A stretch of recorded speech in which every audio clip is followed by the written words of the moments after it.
Assalamualaikum warahmatullahi wabarakatuh. Bismillahirrahmanirrahim.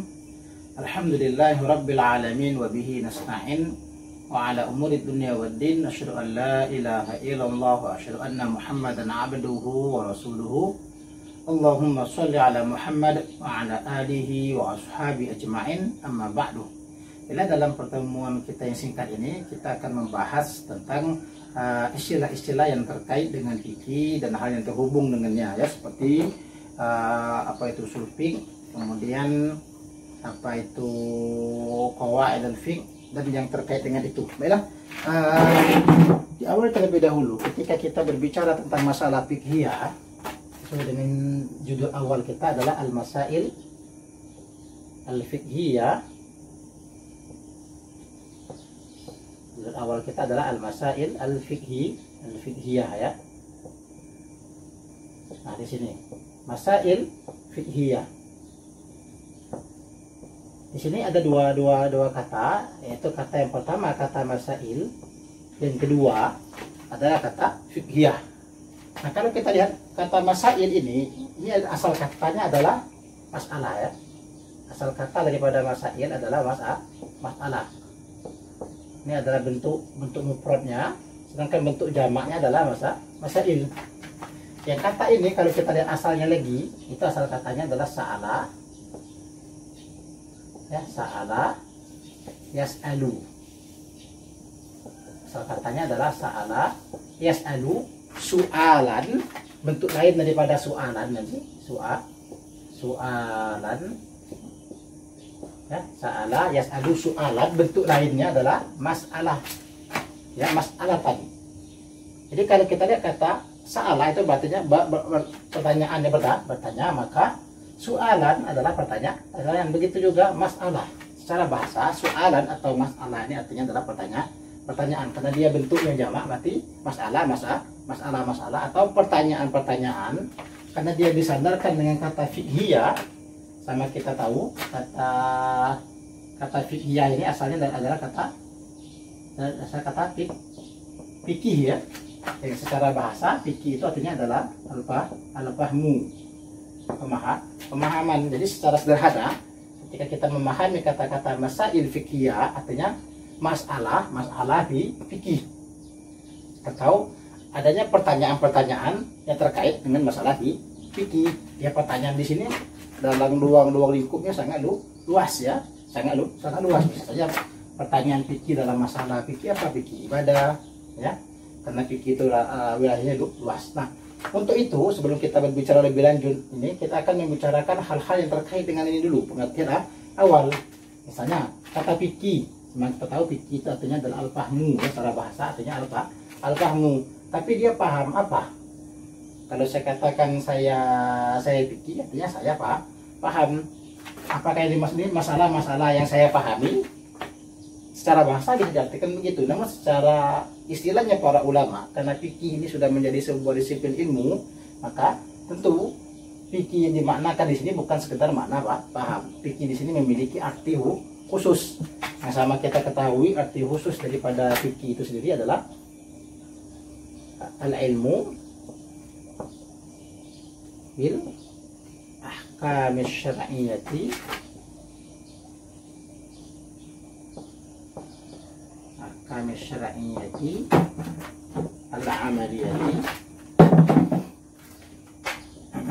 al-amaliyati al-muktasabu min adillatiha at-tafsiliyah. Nah, ini ya, at-tafsiliyah. Kita tahu fikih itu adalah al-ilmu bil ahkami syar'iyyati al-amaliyati al-muktasabu min adillatiha titik yang kurang pas, tafsiliyah. Nah, itu. Ya, kalau kita katakan masail fikih artinya adanya pertanyaan-pertanyaan tentang fikih. Begitu juga nanti ya kalau tentang fikih kita sambung kembali ya, sebelum kita bicara ini ada masail fikih, nanti juga ada masalah an-nahwiyah. Artinya masalah nahwu. Begitu juga nanti ada masail as-sarfiyah, artinya masalah sorof. Ya. Begitu juga dalam makna yang lainnya dan lain-lain. Maka masail di sini artinya adanya pertanyaan-pertanyaan atau adanya masalah-masalah seputar masalah di fikih. Nah, fikih itu apa? Fikih tadi dikatakan dia adalah al-fahmu.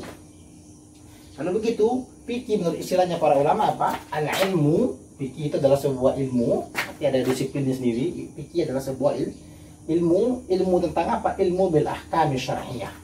Ilmu ini berbicara tentang hukum. Ya, bicara tentang hukum. Ilmunya tidak bicara yang lain. Kalau ilmunya bicara tentang bukan hukum, mungkin dia bukan fikih, tapi dia bicara tentang hukum. Yang hukumnya itu adalah syar'iyyah, hukum yang disandarkan kepada syarak. Hukum yang disandarkan kepada syarak. Jadi yang hukum itu bersifat amalia.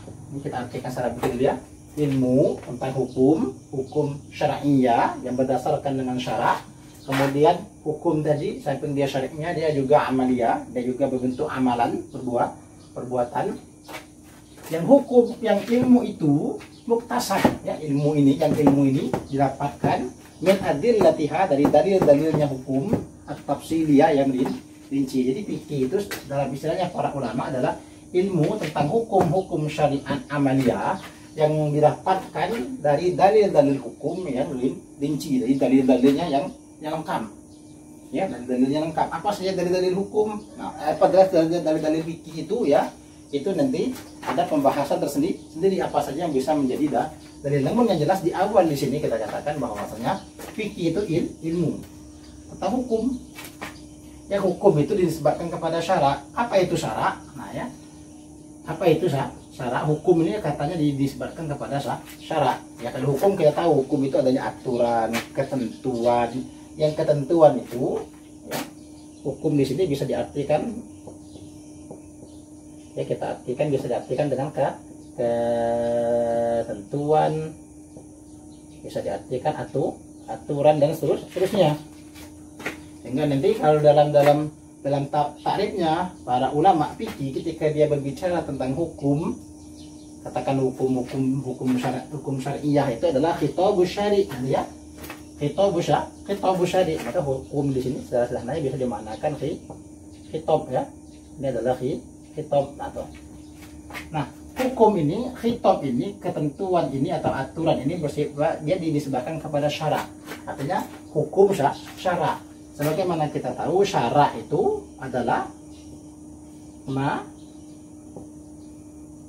syara'ahullahu ala lisani nabiyihi, ya, ala lisani nabiyihi biddiyanati, ya, biddiyanati wa ala alsinatil anbiya'i. Nah ini ma syara'ahullahu ala lisani nabiyhi fid diyanati wa ala alsinatil anbiya. Apa-apa yang Allah jalankan pada lisan nabinya, nabi yang kita maksud di sini adalah Nabi Muhammad SAW yang dimaksud oleh para ulama dalam masalah agama, dan Allah jalankan di atas lidah-lidahnya para nabi. Ini artinya syarak. Kalau begitu, apa yang dijalankan pada lidahnya Nabi Muhammad adalah Al-Quran. Kemudian apa lagi? Adalah As-Sunnah atau yang kita kenal dengan sebutan Al-Hadis, ya. Jadi yang dijalankan oleh Allah pada lisannya Nabi Muhammad itu adalah Al-Quran, As-Sunnah atau hadis. Yang keduanya ini adalah wahyu. Nah ini yang keduanya adalah wahyu. Ini adalah wahyu dari Allah Subhanahu wa Ta'ala. Ada wahyu yang berbentuk Al-Quran, nanti ada wahyu yang berbentuk hadis atau sunnah. Jadi hukum-hukum syar'inya, kita kembali ke sini. Jadi hukum syara' itu adalah hukum yang sesuai syara', ya, hukum yang sesuai dengan syara'. Apa itu syara'? Apa yang dibawa oleh Nabi Muhammad dan nabi-nabi yang lain. Kita khususkan Nabi Muhammad. Kalau dikatakan ini hukumnya karena terkait dengan Islam, maka tentu syariat di sini adalah syariatnya Nabi Muhammad.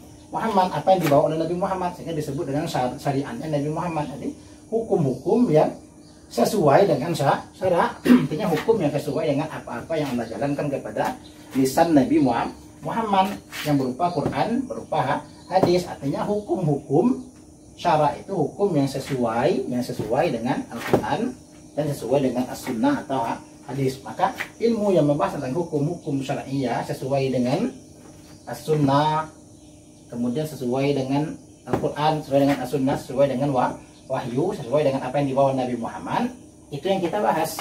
Artinya tidak membahas hukum-hukum yang lain, karena hukum pembicaraannya banyak, bisa saja dalam bentuk yang lain, ya. Tapi yang dimaksud di sini adalah asy-syar'iyyah, hukum yang sesuai dengan syara', sesuai dengan syara' ini, sesuai dengan ini, sesuai dengan ini, sesuai dengan ini, sesuai dengan ini. Nah, inilah yang disebut dengan hukum syar'iyyah, hukum syara' yang kita bahas dalam ilmu ini. Yang hukum itu bersifat amaliyah, ya. Hukum yang kita bahas di sini adalah hukum yang bersifat amaliyah. Karena ada juga hukum yang tidak bersifat amaliyah nantinya. Karena hukum ahkam syar'iyyah di sini ada yang beberapa bentuk nanti, ya. Ada beberapa bentuk. Ya, ada yang ini ada beberapa bentuk. Ya, ada yang berbentuk i'tiqadiyah nanti. Ada hukumnya yang berbentuk i'tiqadiyah, ada nanti hukum yang berbentuk amaliyah, ada nanti hukum yang berbentuk khuluqiyah. Nah, ini dia. Ya. Ada bentuknya i'tiqadiyah. Hukum itu, ya, hukum syara' itu nanti ada hukum syara' i'tiqadiyah, ada hukum syara' amaliyah, ada hukum syara' khuluqiyah. Nah, kalau hukum syara' i'tiqadiyah itu bicara tentang keyakinan, ya, tentang keyakinan. Ini tentang keyakinan. Maka ilmu yang nanti membahas hukum syara' i'tiqadiyah itu biasa kita sebut dengan ilmu tauhid, karena dia bicara keyakinan, ya. Nanti ada wilayahnya ilmu tauhid, ya. Ada yang nyebutnya ilmu tauhid, ada yang nyebutnya ilmu kalam, ya. Ada bebas dari istilah itu. Mungkin biarlah nanti dalam majelis terpisah, dalam majelis-majelis yang lain menjelaskan tentang hukum syara' i'tiqadiyah. Kemudian nanti ada hukum syara' yang amaliyah. Nah, ini wilayah kita yang bersifat amalan, ya, hukum yang bersifat amalan atau perbuatan.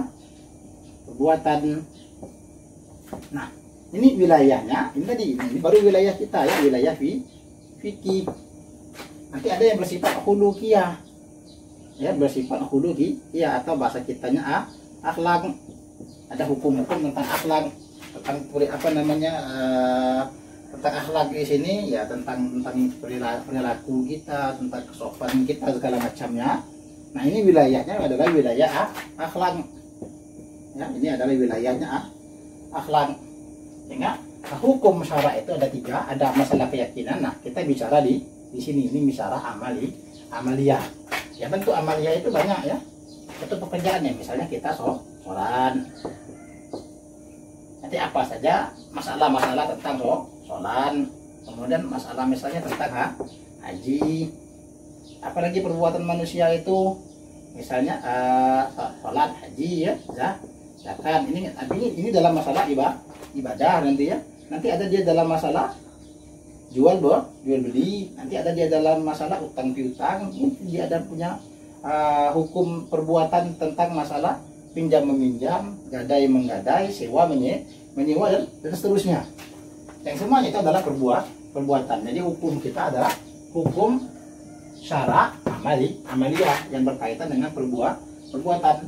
Sholat kah dalam rangka ibadahnya, haji kah, zakat kah, jual beli kah, dia dalam masalah pernikahan, ya, dalam masalah nikah, dia dalam masalah perceraian kah, dia dan segala macamnya. Yang ilmu itu muktasab, ya, ilmu itu muktasab, diusahakan, ilmu ini muktasab ya, diusahakan dari dalil-dalilnya hukum. Ini dalilnya hukum di sini, at-tafsir dia yang rinci. Artinya rinci dalilnya. Apa saja dalil hukum ya, kita tahu nanti ada dalil hukum itu ada Al-Qur'an itu sendiri ya. Dan dalil itu banyak ya. Petunjuknya bisa saja satu dari Al-Qur'annya itu sendiri. Ya, dari as-sunnah itu sendiri atau dari hadis itu sendiri, atau nanti dari kiasnya mungkin ya, atau dari ijma'nya nanti, atau dan apa namanya dan seterusnya. Dan pasti banyak lagi dalil-dalil yang lain yang semuanya rinci ketika dikatakan ini begini apa dalilnya, ini begini apa dalilnya. Ilmu yang mendapatkan itu semua disebut dengan ilmu fikih. Ini ilmunya disebut dengan fikih. Nah, ya, ilmunya disebut dengan fikih. Nah, nanti masalah-masalahnya terkait dengan ini ya. Masalah-masalah yang kita bahas itu adalah masalah-masalah yang terkait dengan ini. Tentu masalahnya itu nanti bermacam-macam ya. Ya, bisa saja masalah tentang, karena fikih kita tahu nanti dia ada masuk dalam wilayah ibadah. Apa saja masalah-masalah yang terjadi dengan ibadah. Mungkin dalam fikih kita tahu sholat. Ya, kita tahu sholat itu begini dan seterusnya. Itu kita sholat sudah tahu semua. Tapi ada nanti keadaan-keadaan yang berubah. Ada keadaan-keadaan mungkin di masa lalu sholat begini keadaannya seperti biasa. Kemudian jadi perkembangan zaman, tentu dalam pelaksanaan ibadah kita mengalami ada perubahan sosial, ya, ada perubahan waktu, ada perubahan sosial masyarakat, ada beberapa perubahan yang terjadi. Mungkin letak wilayah juga berbeda. Biasanya orang berwudu itu dengan menggunakan air, maka bagaimana nanti di wilayah-wilayah yang kutub yang sulit mencari air, yang ada di sana hanya banyaknya es, bisakah berwudu dengan es nanti ya. Kemudian bagaimana nanti bagi orang yang ketika dia tentang masalah sholat, kita tahu ada waktu zuhur, waktu asar, waktu maghrib dan segala macamnya.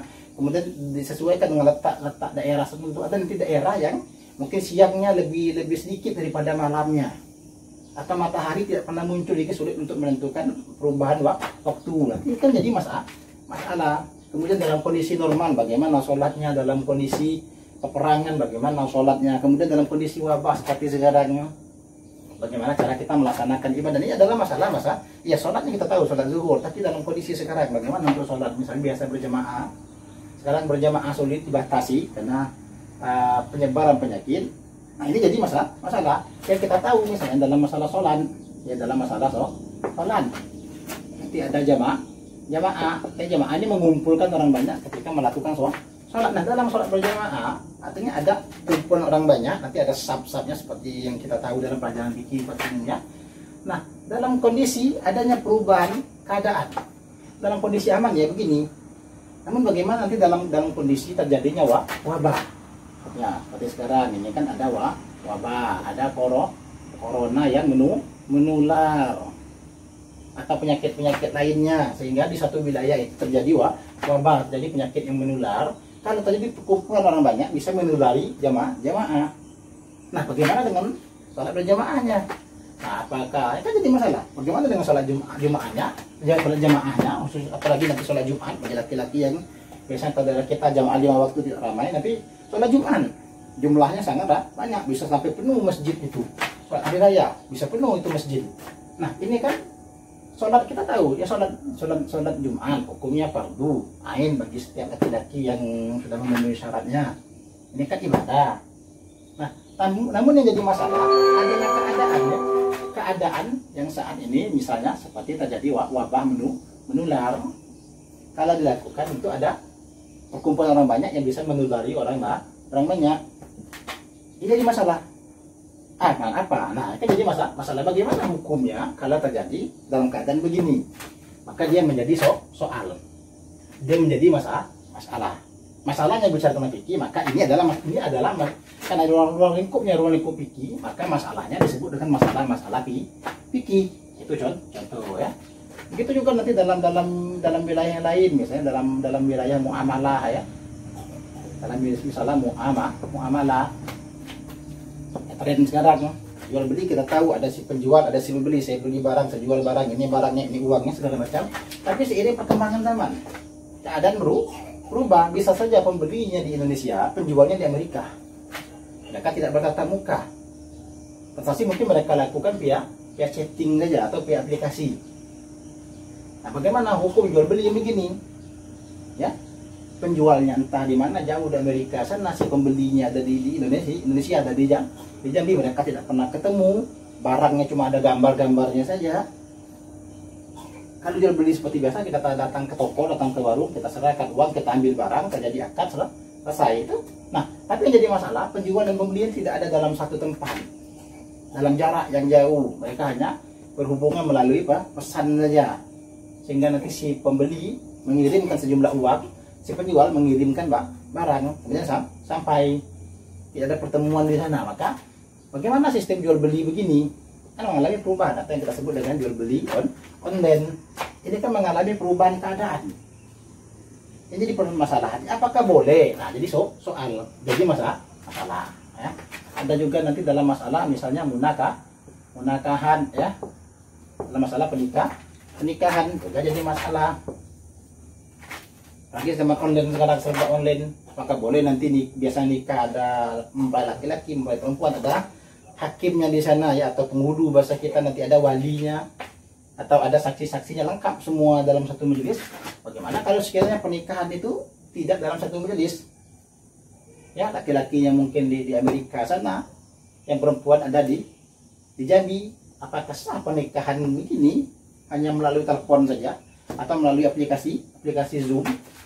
Nah, itu dan seterusnya. Ya kan, ini kan jadi masalah. Begitu juga nanti dalam masalah yang ini ya, dalam masalah jinayahnya, dalam masalah hukum juga tentu mengalami perubahan. Kalau dulu mungkin orang memahami kata mencuri itu ada satu barang diambil hilang sehingga sang pemiliknya kehilangan barang.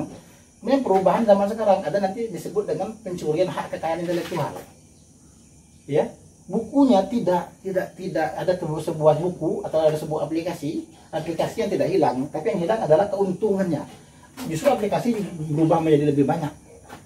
Ya, diambil oleh orang, dikopi, kemudian disebarkan kopiannya, sehingga orang menyebut ini adalah pencurian.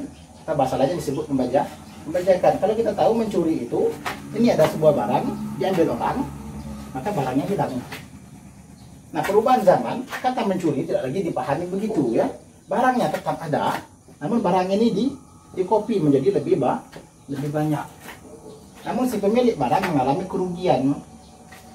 Hingga orang menyebutnya juga pencurian. Apakah pencurian begini? Nah, ini bagaimana hukumnya? Nah, ini semua adalah pertanyaan, masalah yang kalau kita kumpulkan menjadi masail seputar fikih. Ini yang kita sebut dengan masail fikih secara umum. Nah, nanti ketika kita bicara tentang masail fikih, ada nanti hal-hal yang lain juga terkait dengan itu. Misalnya untuk menyelesaikan masalah-masalah ini kita butuh kepada ilmu-ilmu lain yang terkait dengan fikih, ya. Kita butuh ilmu lain yang terkait dengan fikih. Namun yang pasti yang paling dominan itu adalah usul fikih, ya. Ilmu yang paling dominan adalah usul fikih. Nah, kita bicara usul fikih, kalau begitu kita bicara usul fikih terlebih dahulu ya.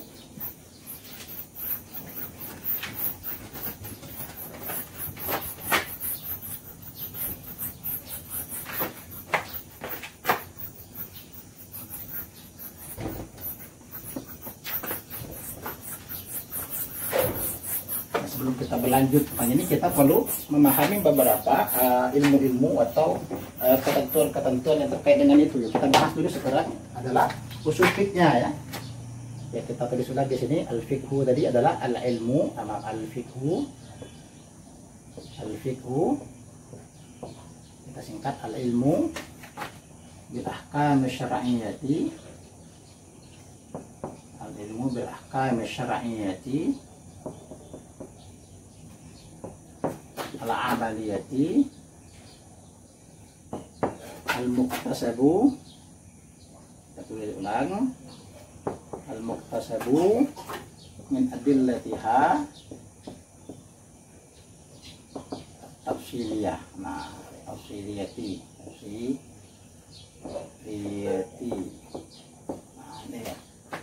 Nah, nanti ini masalah-masalah yang terkait dengan ini ya. Kemudian ada yang tentu sangat berperan sekali ketika kita bicara fikih. Ini nanti ada namanya usul fikih. Ini sangat membantu sekali dalam penyelesaian masalah fikih. Bukan sekali membantu, ini memang ini diantara yang bisa kita gunakan nanti ya. Kita bicara tentang usul fikih. Ya dia masih fikih tapi ada usulnya. Ya usul ini secara bahasa kita lihat asal katanya adalah al aslu ya, asal. Ya namanya asal. Ya asalnya fikih. Usul fikih artinya asal-asal ya. Asal. Nah, ini. Asal dari mana asalnya? Nah, fikih itu dari mana asalnya? Ini asal fikih. Nah, fikih ini dari mana asalnya? Hukum-hukum ini, hukum syara itu asalnya dari mana? Sederhananya begitu ya. Asal itu dia dari sana, dari asal ini nanti. Nah, ada muncul yang lain, dia memunculkan yang lain. Nah, muncul yang lain dari asal ini, maka itulah disebut dengan usul asal ya. Asal usul bahasa kita. Jadi bahasa Indonesia asal usul fikih. Dari mana asal usul fikih? Nanti kan dari asal usul tumbuh sesuatu. Dari mana asal usulnya fikih? Nah, berarti fikih itu tumbuh dari asal itu. Dari mana asalnya? Ini secara sederhana ya. Maka nanti ketika dia menjadi sebuah ilmu, apa itu ilmu? Apa itu usul fikih? Karena dia sudah menjadi sebuah disiplin ilmu sendiri, maka usul fikih tentu dia adalah sebuah al-ilmu. Dia adalah ilmu. Ilmu apa? Ya. Bil qawa ini. Nah, ini dia ilmu bil qawa. Ilmu di sini adalah ilmu yang bil qawa illati dengan ilmu yang bil qawa idil lati ya tawassadu ya. Ya tawassadu nah.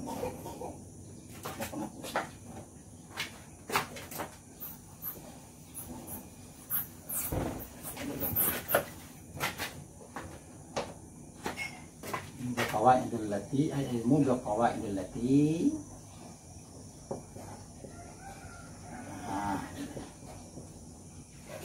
Yatawassalu ila istinbati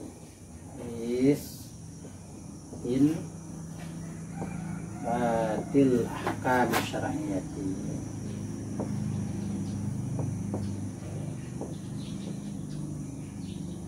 Ahkam syar'iyyati ya. Ahkam syar'iyyati al-amaliyati, ini sama dengan yang di atas. Amaliyati min adillatiha tafsiliyah. Ini sama ya.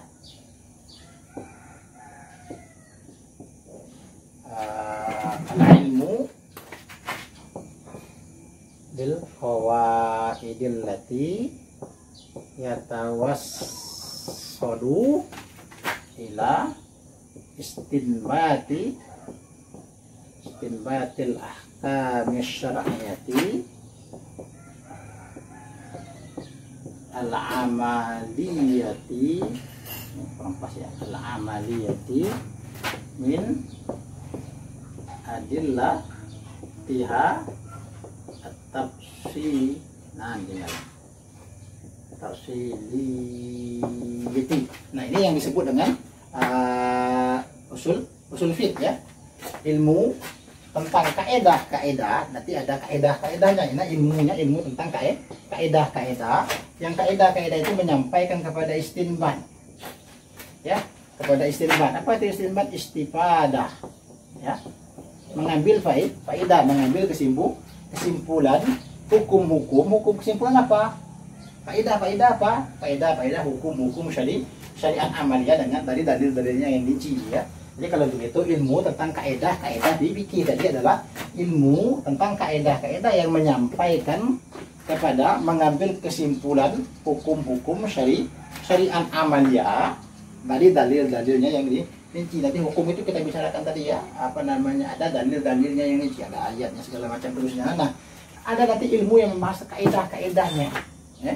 Ilmu yang membahas tentang kaedahnya ya. Kaedah ini asal katanya adalah kaidah ya, kaidah atau biasa dipahami sebagai pondasi. Nanti kaedah kan begitu ya, nanti kan macam-macam nih, ada kaedah itu pondasinya, nanti pondasi rumah ya, bisa saja pondasi rumah ya, pondasi gedung Jadi kalau ilmu biasanya dia fondasi kaidah fikih. Ya, misalnya kita buat di sini fondasi rumah, kaidah rumah, nanti ada gedung kalau untuk sebuah bangunan. Nanti untuk sebuah ilmu nanti kaidah ilmunya ya bisa saja nanti dia kaidah ilmu ya, dia kaidah fikih. Dan kan ada juga nanti istilah kaidah fikih, nanti ada kaidah nahu dan terusnya. Artinya fondasinya, artinya kaidah fondasi yang menyampaikan kepada mengambil kesimpulan, mengambil istifadah, mengambil faedah hukum syarak dari dalil-dalilnya. Bagaimana kaidah ini bisa menyampaikan kita mengambil kesimpulan. Nah, ini poinnya ya. Mengambil istinbat, mengambil kesimpulan berdasarkan kaidah ini. Dengan menggunakan kaidah itu kita bisa mengambil kesimpulan. Ya, kita tahu fikih tadi hukumnya. Berdasarkan ini dalil-dalilnya. Nah, sekarang kaedahnya ya. Aturannya bagaimana aturan mengambil hukum ini dari dalilnya, itu adalah wilayahnya ilmu ini ya, wilayahnya ilmu ini atau wilayahnya usul fikih. Sehingga nanti dalam membahas ini pokok kita adalah kepada kaedah. Kita tahu nanti kaedah itu nanti ada dua nanti ya. Ya, kaedah usul fikih itu ada dua, nanti ada kaedah usuliyah lughawiyah, nanti ada kaidah usuliyah tasyri'iyah. Nah, ini dia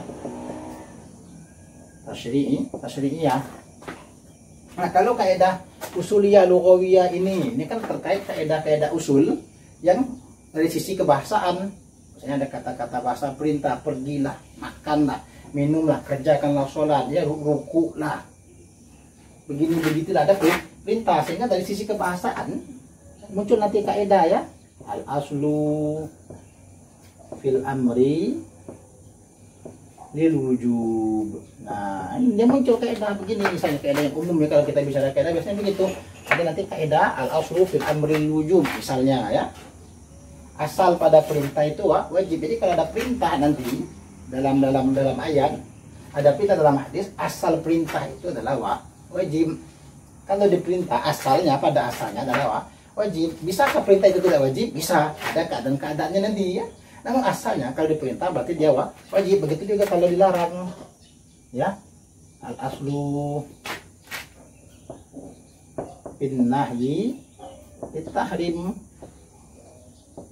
Nah, nih, asal pada larangan itu adalah haram ya, asal pada nahi itu nanti kalau lapas nahi, jangan begini, jangan begitu, artinya haram untuk begitu pada asalnya. Namun asal bisakah berubah? Bisa saja, ada keadaan-keadaan tentu nanti yang bisa mengubah asal, sehingga nanti macam-macam ya. Pokoknya kita bicara tentang sisi kebahasaan nanti ya, ada kata-kata yang lafaznya bagaimana nanti ayat yang umum, nanti ada yang khos, bagaimana khusus ya, dan terusnya nanti ada. Nanti ini kaidah-kaidahnya secara kebahasaan. Nanti juga ada kaidah yang bersifat tasyri'iyah ya, yang biasanya kita kenal mungkin dalam kaidah tasyri'iyah itu yang populer, misalnya mala yatimul wajib billadhi, mala yatimul wajib, contoh ya, billadhi, bahwa wajib. Nah, ini apa-apa yang tidak sempurna suatu kewajiban kecuali dengan dia, maka dia juga wajib. Misalnya dalam syariat kita ada bicara tentang sholat. Kita tahu nanti hukumnya sholat apa? Sholat hukumnya wajib. Apakah sholat bisa kita kerjakan begitu saja? Tidak. Maka ada ketentuan yang bisa membuat sholat kita sempurna. Ya, sholat kita bisa terlaksana dengan baik itu akan ada ketentuan. Nah, ketentuan untuk bisa sholat kita sempurna, karena sholat ini wajib, maka hal-hal yang bisa menyelesaikan sholat kita, maka hukumnya wajib. Misalnya apa? Sholat kita itu harus dalam keadaan suci, maka kita harus taharoh terlebih dahulu. Maka hukum taharoh sebelum sholat adalah wajib. Caranya bagaimana? Ya kalau belum wudu ya wudu dulu. Kalau kita berada besar ya mandi dulu. Kalau tidak ada air ya tayamum dan seterusnya. Maka wudu, mandi, tayamum ini menjadi wajib karena kita akan menunaikan kewajiban sholat. Maka dikatakan mala yatimul wajib illa bihi, kecuali tidak dengannya ini wajib. Tapi kalau ini tidak kita kerjakan, contoh, maka wajib kita menjadi tidak sempurna. Kalau tidak kita kerjakan, maka Untuk mengerjakan ini kita butuh ini. Ini wajib. Nah, ini pun menjadi wajib ya. Apa-apa yang tidak sempurna kewajiban itu kecuali dengannya. Kita apa-apa yang tidak sempurna sholat itu kecuali dengan wudhu, maka wudhu itu pun juga menjadi wajib. Ini misalnya kaidah-kaidah yang populer ya. Begitu juga nanti ada kaidah juga yang populer. Misalnya ini yang paling banyak juga dipakai ya. Daruratu tubihul mahdhuron. Nah, ini juga populer kaidah ini. Ad-daruratu, darurat itu membolehkan yang mahdhurat, yang telah melarang. Nanti dikatakan bahwasanya ini haram, ini tidak boleh. Tapi karena keadaan darurat, maka sesuatu yang tidak boleh menjadi boleh. Misalnya kita tahu dalam sesuatu yang dilarang itu, yang haram itu, misalnya memakan bangkai. Di dalam hukum memakan bangkai itu adalah haram. Tapi kalau kondisinya darurat, ketika tidak ada lagi pilihan lain, sedangkan ini menyangkutnya nyawa, makanan satu-satunya hanya ini, sedangkan makanan lain tidak ada, ya, makanan lain tidak ada, yang ketemu hanya ini, maka keadaan darurat dia membolehkan sesuatu yang telah terlarang. Ini disebut dengan kaidah usuliyah dan tasyri'iyah, ya, karena jelas nanti dalam ayat huriman alaikumul maitatu waddam, ya, maitah di sini kita tidak boleh, sehingga kondisi darurat tidak memungkinkan kita lagi untuk mencari ayam hidup, tidak ada lagi mencari pucuk ubi, tidak ada lagi mencari ikan negara, tidak ada.